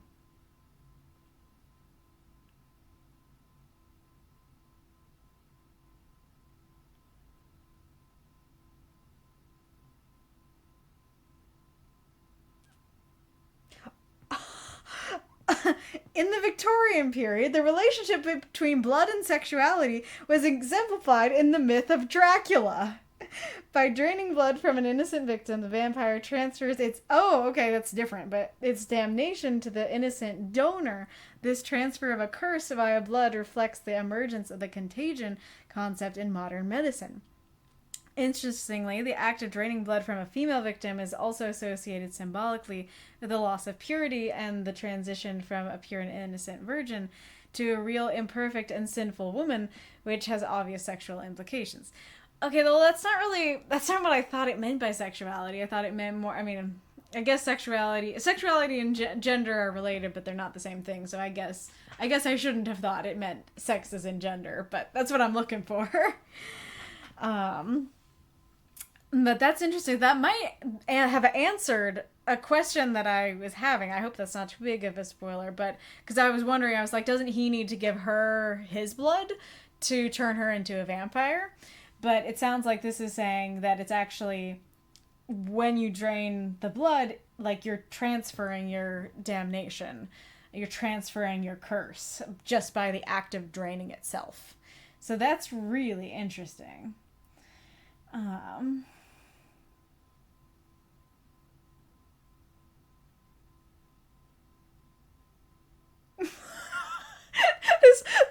A couple more paragraphs down. In a modern society such as ours, devoid of soul and virtues. Excuse me, article?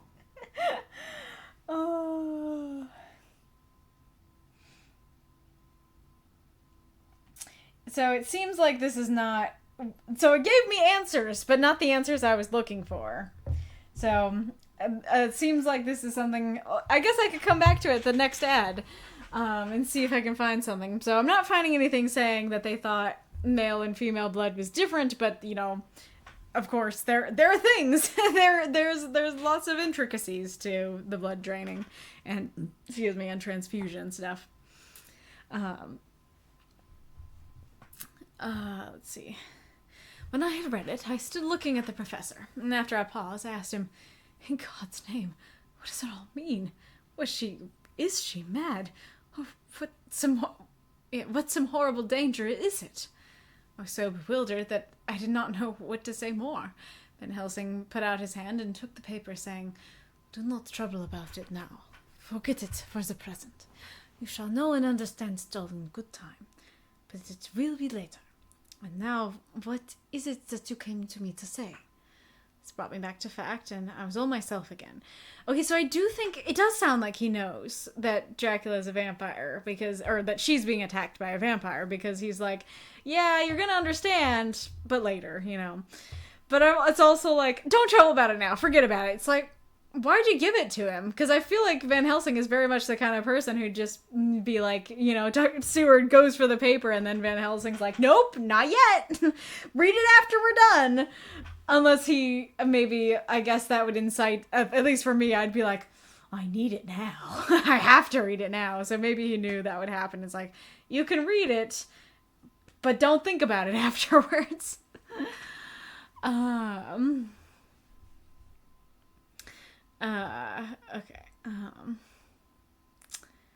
I came to speak about the certificate of death. If we do not act properly and wisely, there may be an inquest, and that paper would have to be produced. I am in hopes that we need have no inquest, for if we had, it would surely kill poor Lucy, if nothing else did. I know, and you know, that the other doctor who attended her knows, that Mrs. Westenra had disease of the heart, and we can certify that she died of it. Let us fill up the certificate at once, and I shall take it myself to the registrar and go on to the undertaker. Good. Oh, my friend John, well thought of. Truly, Miss Lucy, if she be sad in the foes that beset her. What do you mean, if she be sad? Of course she's sad. Like, it'd be weird if she wasn't sad. Truly, Miss Lucy, if she be sad in the foes that beset her, is at least happy in the friends that love her. Oh, I guess he's saying, like, yes, she's sad, but she also has... There's also bright spots in her life. Us. Or at least he's saying Seward. I don't know if he considers himself a friend to her yet. 1, 2, 3. All open their veins for her, besides one old man. What? So I think he is talking about himself. It's like Seward, himself, and Arthur.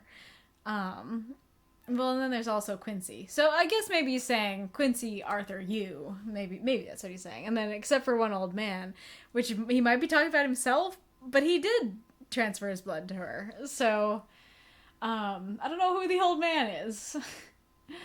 Oh, also, something I was going to say about the transfusion stuff. I kept waiting for her body to reject the transfusion, her body to reject the blood because like it's not the right blood type, and it was so trippy. And I just like realized, you know, I didn't outwardly react or anything, but inside I was like, this is really trippy. When I realized, hey, this is fiction. Bram Stoker doesn't know about blood types, so he wrote it as if it worked. Like, in this fictional world, they can all give her their blood, and it can be fine, and her body won't reject the blood because he doesn't know that it will reject the blood. Which, it's probably, I probably look dumb to everybody else, but it was a wild thought to me.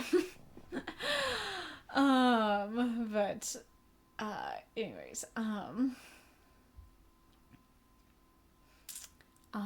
yes, I know, friend John, I am not blind. I love you all the more for it. Now go. What? I mean, I feel like he would be talking about, like, I know you're in love with her, but I don't know what he's referring to there. In the hall I met Quincy Morris with a telegram for Arthur telling him that Mrs. Westenra was dead. That Lucy also had been ill, but was now going on better, and that Van Helsing and I were with her. I told him where I was going, and he hurried me out, but as I was going, said, oh, maybe it's Quincy? Yeah, okay. When you come back, Jack, may I have 2 words with you all to ourselves? I nodded in reply and went out. Found no difficulty about the registration, and arranged with the local undertaker to come in the evening to measure for the coffin and to make arrangements. What was I gonna say?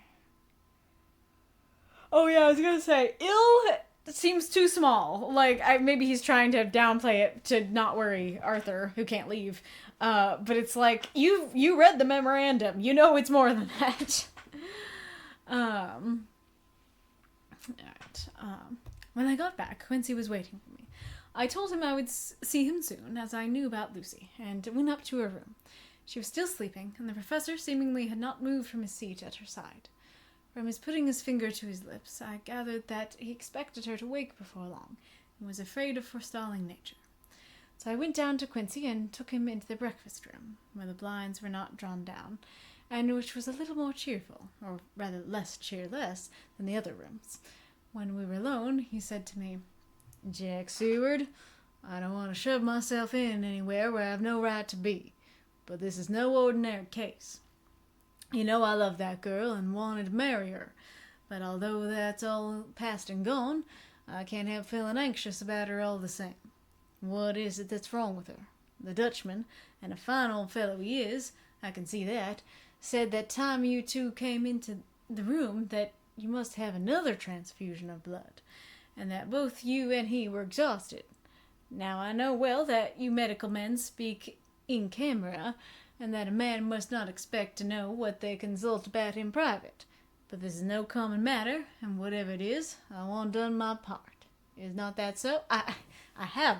I don't know why I read that once. Whatever it is, I have done my part. Is not that so? That's so, I said, and he went on. I take it that both you and Van Helsing had done already what I did today. Is not that so? That's so. And I guess Art was in on it. I guess Art was in it too. When I saw him 4 days ago down at his own place, he looked queer. I have not seen anything pulled down so quick. I went a little British there, didn't I? I've not seen anything pulled down so quick since I was on the pampas and had a mare that I was fond of go to grass all in a night. What do you mean you've not seen anything pulled down so quick? My brain goes to, like, you pulled down his pants really quick. and that could indeed be queer. But I don't think that's what he means. So what do you mean pulled down? Maybe he means like his mood was down? I don't know. I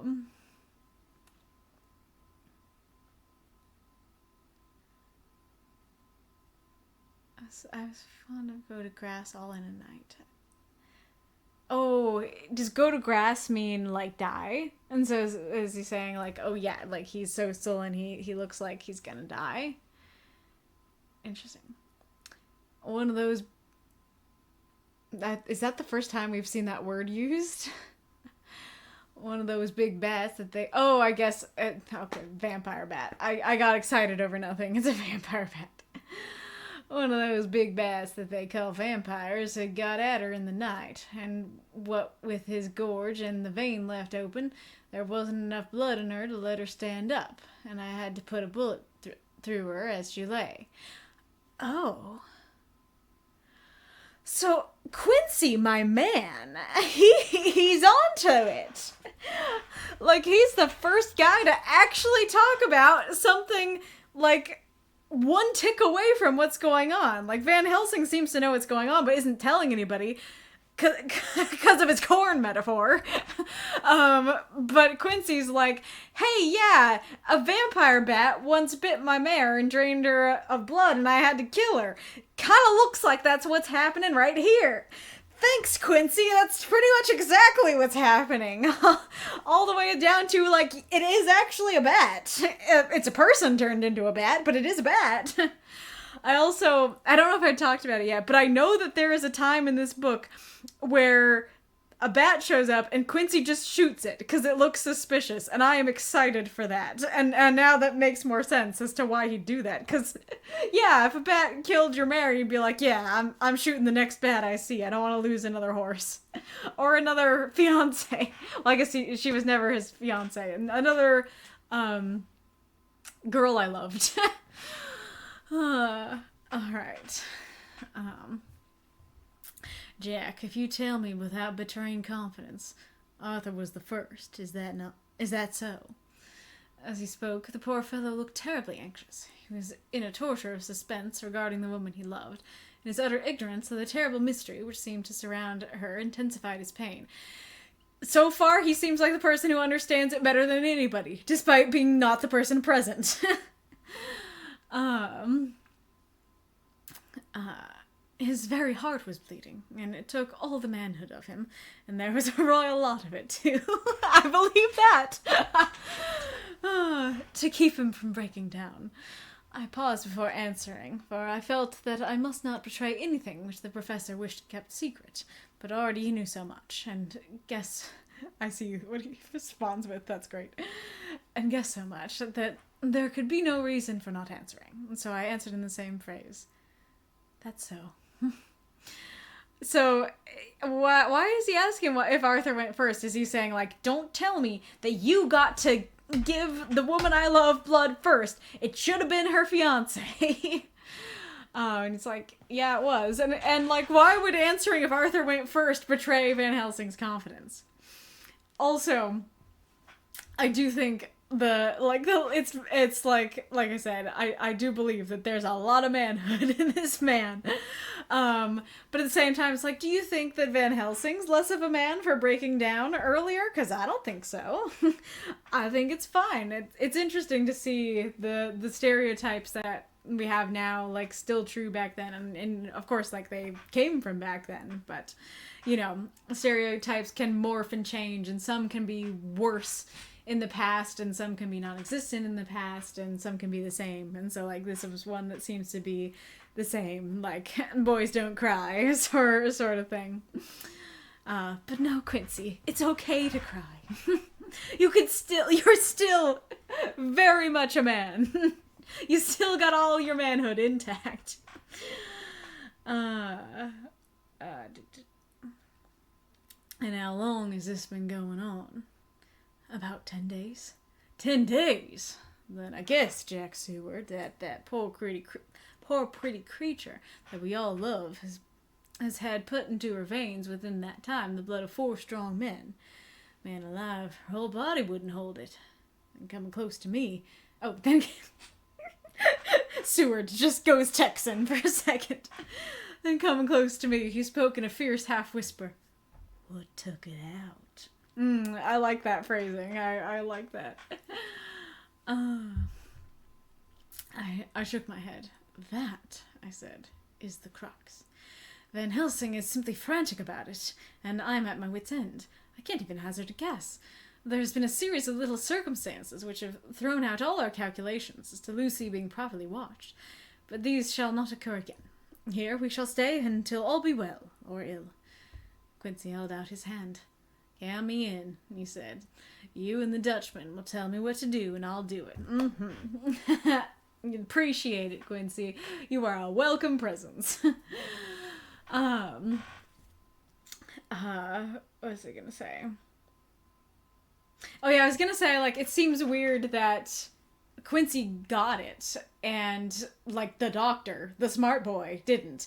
But maybe that is the point, that it's, like, the country boy who just has the street smarts, knows it, and Seward is just too much in his head to understand what's going on. But yeah, guys, Quincy got it. Also, every time I see Dutchman, I think of Flying Dutchman.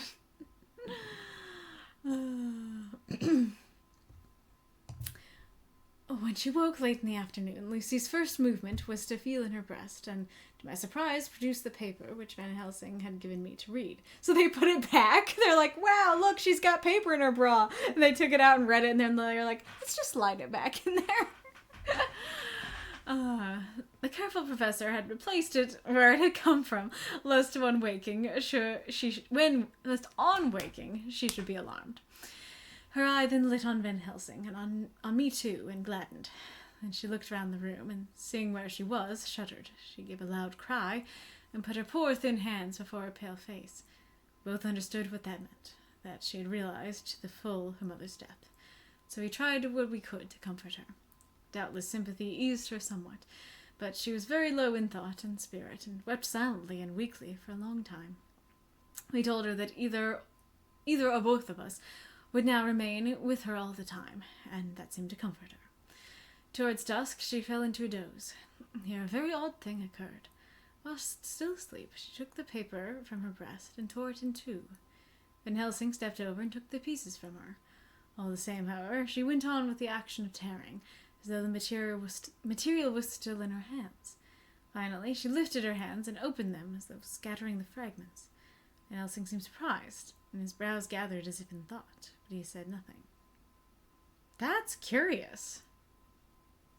I don't know what that could be. That is interesting. And also, like, I was kind of commenting on that in the earlier chapters, earlier days, that I was like, you know, she's not really processing her mother's death. You know, she seems kind of calm about it, and I guess that is the point, is that she was adrenaline filled, go time mode, not thinking, you know, and so now finally the emotion hits her. That does make sense. And then, like, a little deceptive that they read it and aren't telling her that they read it. But I don't know how that's gonna go. Okay, how long? Oh, this one's short. Okay. Letter. Mina Harker to Lucy Westenra. Unopened by her. Again, that's so ominous. That's so ominous. That still makes it seem like she's not gonna make it through this. 18th of September. My dearest Lucy, such a sad blow has befallen us. Oh, you think? Curious if it's gonna match the sad blow that's befallen Lucy. Such a sad blow has befallen us. Mr. Hawkins has died very suddenly. Some may not think it so sad for us, but we had both come to love him, so love him, that it really seems as though we had lost a father. I never knew either father or mother, so that the dear old man's death is a real blow to me. Jonathan is greatly distressed. It is not only that he feels sorrow, deep sorrow for her, good man who has befriended him all his life, and now at the end has treated him like his own son, and left him a fortune, which to people of our modest bringing up is wealth beyond the dream of avarice. But Jonathan feels it on another account. He says the amount of responsibility which it puts upon him makes him nervous. He begins to doubt himself. I try to cheer him up, and my belief in him helps him to have belief in himself. But it is here that the grave shock that he experienced tells upon him the most.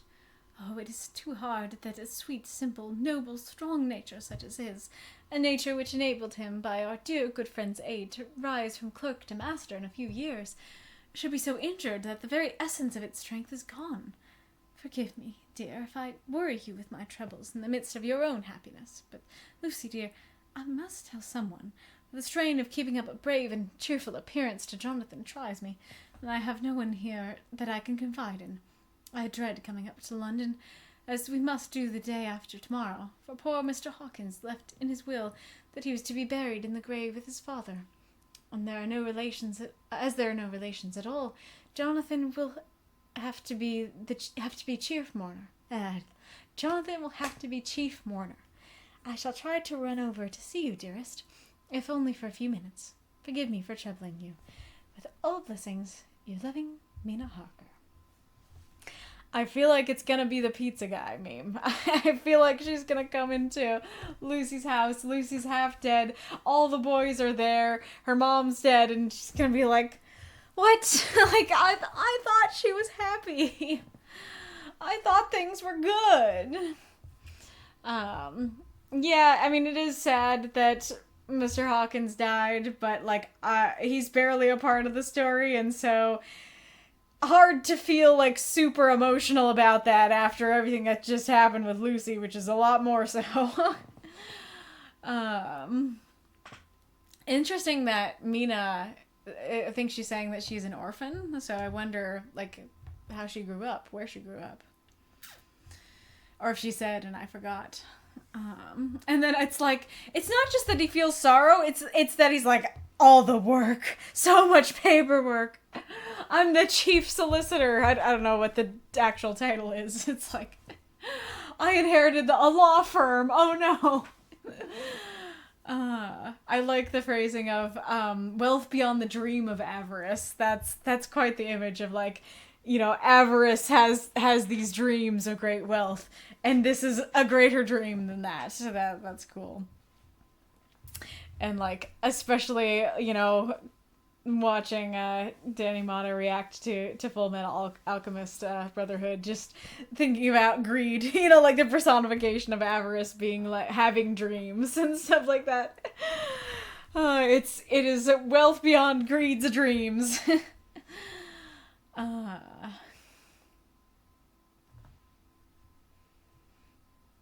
And then, yeah, it is maddening that it's like, it affects him, but he doesn't remember. Makes his life a bit worse, but he doesn't remember what happened. A lot of adjectives here, but like sweet, simple, strong, noble, amazing, handsome, muscular, beautiful, but you know what? Fair. She is his wife, so she's allowed to brag about him.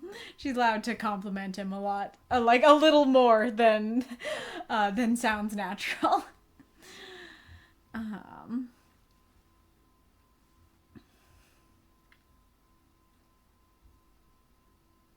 Is this what Jonathan was saying when he was saying, like, I'm a full-blown solicitor? It's like, I'm a master now. And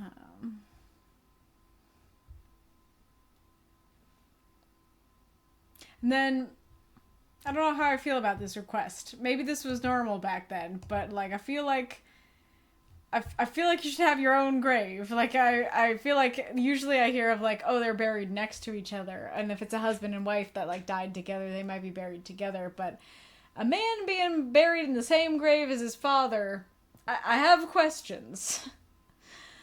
And then, interesting about the chief mourner thing, it makes me think of how, like, in ancient Rome, I think it was, that they would like hire mourners, that you'd have people come to your house that are like sobbing, and I don't remember if it was like, you can't cry, only the mourners can cry, or what. And so I don't know if like something like that still persists, or if it's just like, or if she's just saying like, not a lot of people knew him and cared about him, so like we're gonna be the people who are there and who are sad about it. Like not a lot there, and like the priest didn't know him, so the priest's not gonna mourn him really.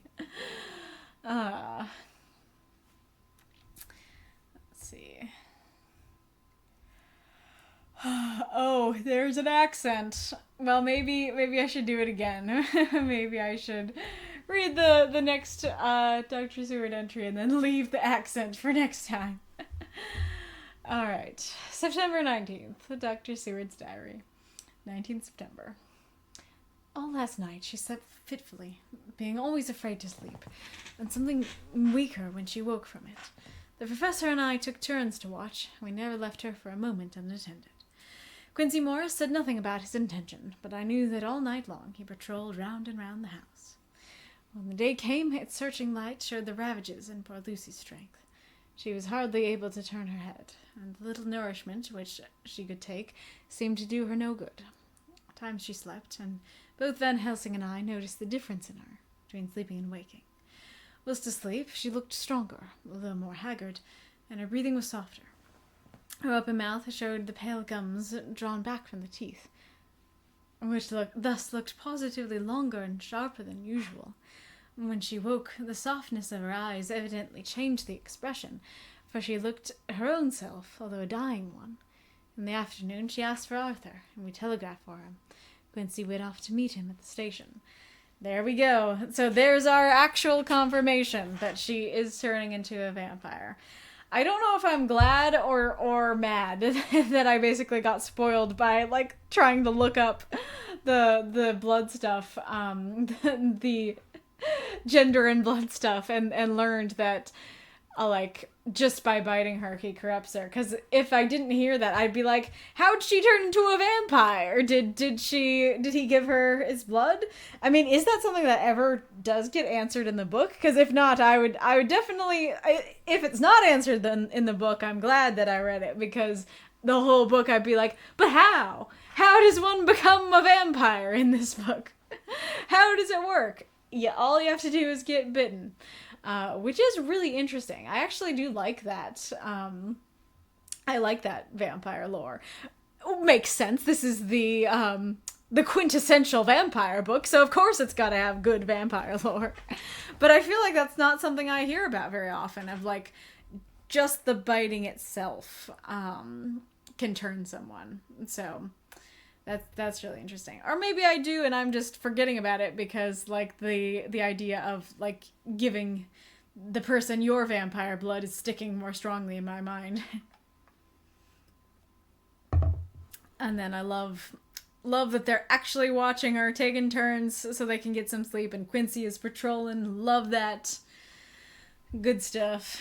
And I'm curious if Dracula's like, again, like, I'm still curious what the deal is with Drac. If he's like, yep, she's hot, she's gonna be my new bride, she's gonna be my fourth wife. Or if it's something else, or if he's just like, I just want a good snack, and like, her turning into a vampire just happens to be the side effect of that snack. But I've been mentioning before, I don't know why he's targeting her specifically. I do feel like will be my new vampire bride is the most sensible thing. Oh, I forgot to give you the mod powers. I said I was gonna do that, and then I didn't.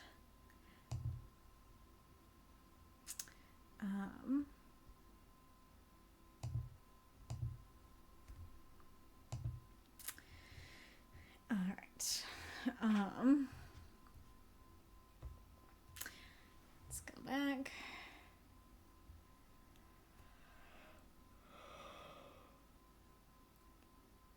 It's curious that it's not super notable. Like, he notes it. He's like, oh, there's an ad coming.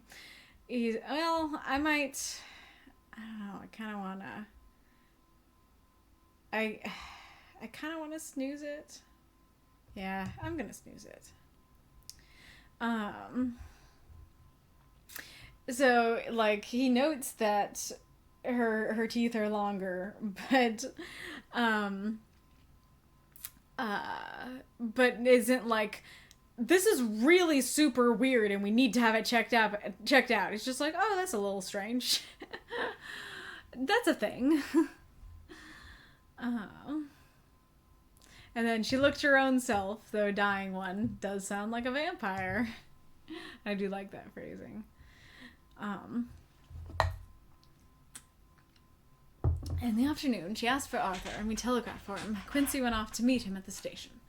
When he arrived, it was nearly 6 o'clock, and the sun was setting full and warm, and the red light streamed in through the window and gave more color to the pale cheeks. When he saw her, Arthur was simply choking with emotion, and none of us could speak. Hi, kitty. Come here. Baby. Come close enough so I can grab you and pet you. Come here. Come here, cat. There you go. Yes. Come. Oh, come here. Wee. Wee. Oh, the kitty cat. Just a little bit longer. When we arrived, it was nearly 6 o'clock, and the sun was setting. Oh no. Arthur was simply choking with emotion, and none of us could speak. In the hours that had passed, the fits of sleep, or the comatose condition that passed for it, had grown more frequent, so that the pauses when conversation was possible were shortened. Arthur's presence, however, seemed to act as a stimulant. She rallied a little, and spoke to him more brightly than she had done since we arrived. He, too, pulled himself together, and spoke as cheerily as he could, so that the best was made of everything. It was now nearly 1 o'clock, and it was nearly 1 o'clock, and he and Van Helsing are sitting with her. I am to relieve them in a quarter of an hour, and I am entering this on Lucy's phonograph. Until 6 o'clock they are to try to rest. I fear that tomorrow will end our watching, for the shock has been too great. The poor child cannot rally. God help us all. So you're saying everything's better, and, yeah, you're saying, like, oh, yeah, like, she's getting better, and then the last line is, like, oh, no, she's not gonna get better. So, like, what's making you say which? What's making you lose hope here? I'm glad that Arthur got to see her, and that she didn't, well, I don't know. If she dies, I don't know how she's gonna die, but, I'm glad that he at least gets to see her before she dies, and potentially is there during it happening, which is traumatizing, but probably would feel better than not being there. And see, he has been described in the previous chapters as a beefcake of a man, and he's choking with emotion. He knows the deal. It's okay to cry.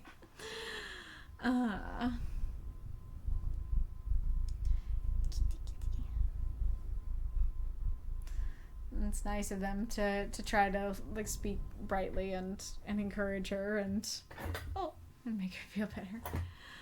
I guess maybe he's saying like he records it on the phonograph and then transfers it to the diary because he's like, I don't want to forget the events, perhaps. And then why does he call her child? Like that feels like a weird thing to call the woman you love.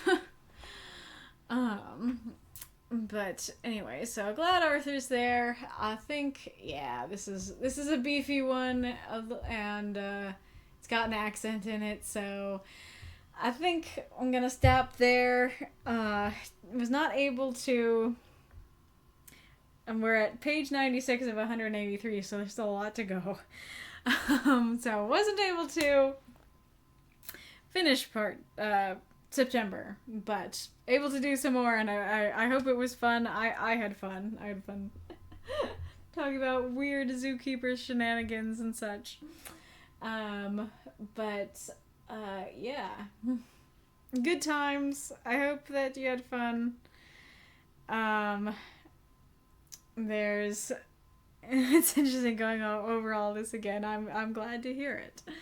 Well, I'm pretty much done, so I don't know that it's useful to have the ad go.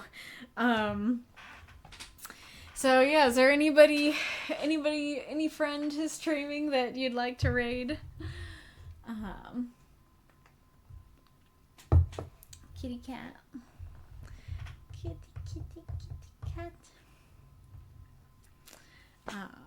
Yeah, fun times.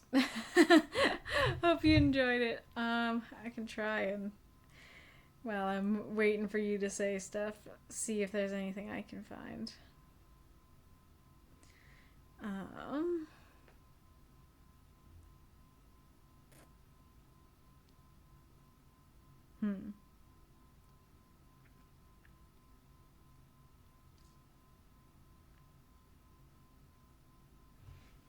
Don't know.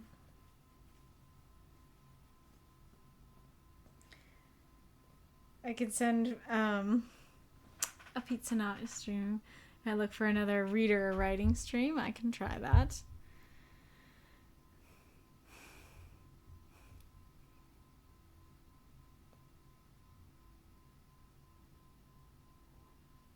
I can't tell.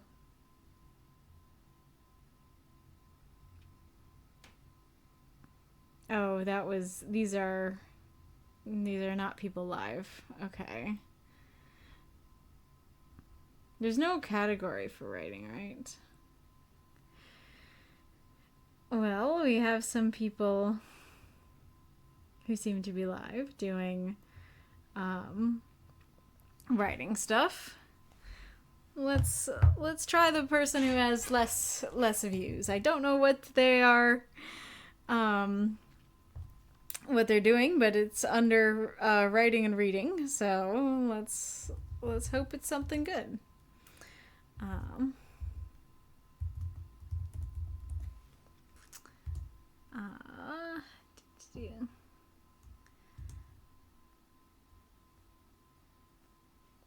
Oh, that's too bad. They have a follower or subscriber only chat. Knowing that, do you want me to pick the other person who's doing reading and writing, or do this person? Pass. Okay. Pass. All right, we can try the other person then.